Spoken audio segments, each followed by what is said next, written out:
Welcome to Rick Snider's Washington on YouTube, where you get the whole story. So please like, share, subscribe, comment, even hit the thanks button on YouTube.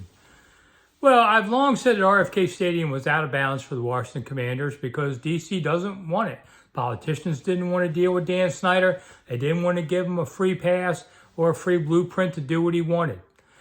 But it looks like Snider's going to not be here soon.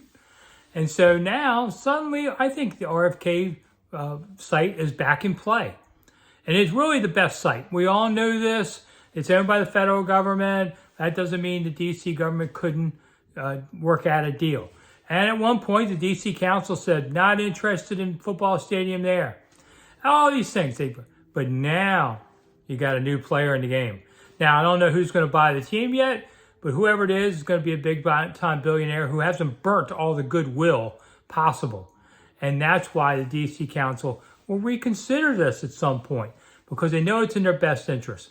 Listen, if a guy like Bezos can take that site and then develop other things around it, the local residents will get some of the things they want, maybe housing, maybe some commercial entities, but they'll also get a stadium that's going to be open 100 times a year or more, as a dome.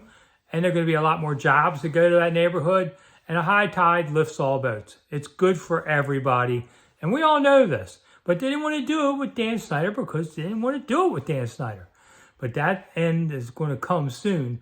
And I will not be surprised if RFK Stadium is back in play. Now, I think what you do, you can't get rid of the RFK part. That's too ingrained. But they'll call it something field at RFK. And I'm fine with that. But RFK was a big figure in town. That's another long story I have another video on. But I think that I think everything's going to be back in play again. It's an interesting time coming up. I'm Rick Snider for Rick Snider's Washington. Thanks for coming. I'll see you soon.